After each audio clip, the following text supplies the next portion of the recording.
சரண் Krishna YouTube சேனலுக்கு உங்களை அன்புடன் வரவேற்கின்றேன். வீடு சுத்தம் இல்லை என்றால் கட்டாயம் இந்த உயிரினங்கள் உங்கள் வீட்டிற்குள் வரும்.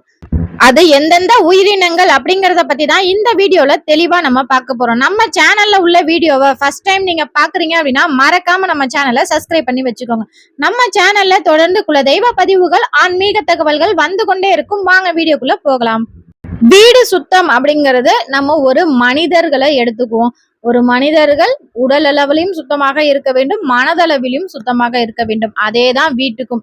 நம் வீடு அப்படிங்கிறது நம்மளோட ஒரு குடுவை மாதிரிதான். நம்ம வீடு ரொம்ப அழகா சுத்தமா நம்ம வச்சுக்கணும்.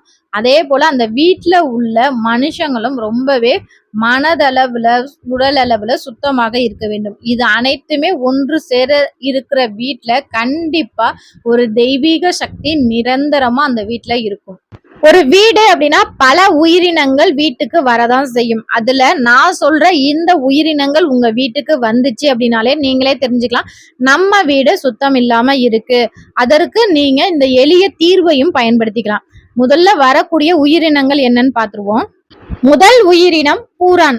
பூரான் அப்படிங்கிறது வீட்டை சுற்றி அதிக ஈரப்பதம் உள்ளது, இல்ல சேறு சகதியா இருக்கு அப்படின்னா கண்டிப்பா பூரான் அப்படிங்கிறது வீட்டுக்குள்ள வரும். ஆனா இது எதுவுமே இல்லாமல் சாதாரணமா உங்க வீட்டுக்கு மட்டும் அடிக்கடி பூரான் வருது அப்படின்னாலே உங்க வீடு சுத்தம் இல்லாமல் இருக்கு அப்படிங்கறத நீங்க தெரிஞ்சுக்கலாம்.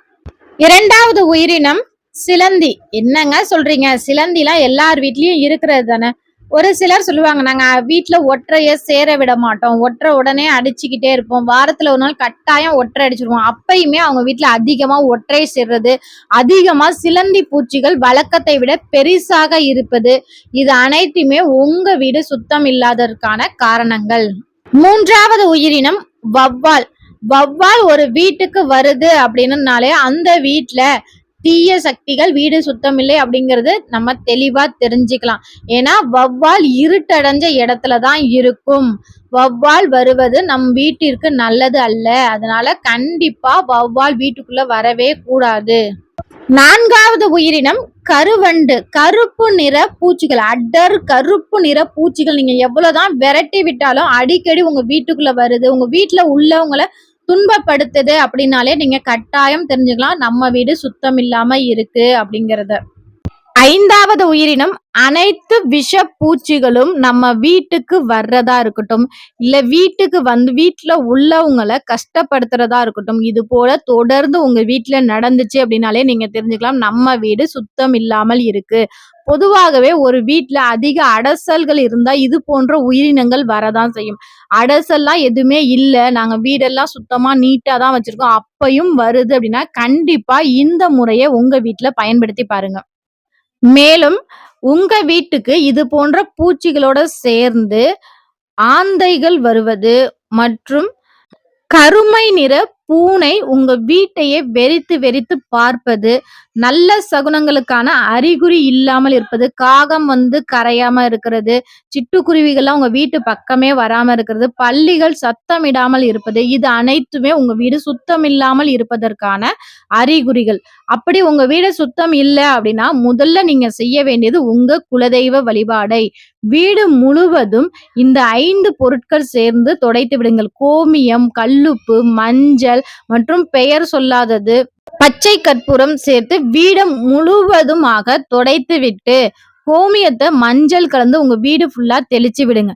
தலைவாசலுக்கு சந்தனம், மஞ்சள், குங்குமம் பொட்டு வைத்து சாம்பிராணி நல்லா வீடு முழுக்க வெண்கடுகு, குங்குலியம் போட்டு சாம்பிராணி போடுங்க. பால் சாம்பிராணி ரொம்ப நல்லது. வீட்டுல எந்த ஒரு தீய சக்தி இருந்தாலுமே வெளியேற்றிடும். அதுவும் உங்க குலதெய்வத்தை மனதார வணங்கி விட்டு சாம்பிராணி தொடர்ந்து நீங்க போடும்போது எப்பேற்பட்ட உங்களுக்கு தீய சக்தியா இருந்தாலும், ஏன் செய்வினையாக இருந்தா கூட கண்டிப்பா உங்க வீட்டுக்கு நீங்க தொடர்ந்து இதெல்லாம் செய்யும் போது உங்க வீட்டை அண்டவே அண்டாது.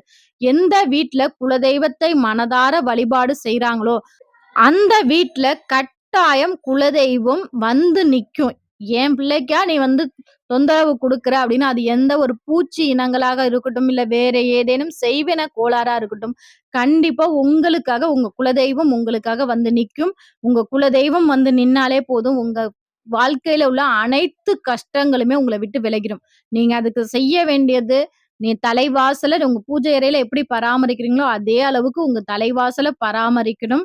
அது மட்டும் இல்ல, உங்க பூஜை அறையில தினமும் உங்க குலதெய்வத்தை மனதார வழிபாடு செய்யணும். ஒவ்வொரு தடவையும் நீங்க விளக்கேத்தும்போது, உங்க குலதெய்வத்தை மனசுல நெனச்சுக்கிட்டு விளக்கேத்தணும். நீங்க குலதெய்வத்தை நினைக்க அந்த தெய்வம் உங்களுக்கு கட்டாயம் நிக்கும்.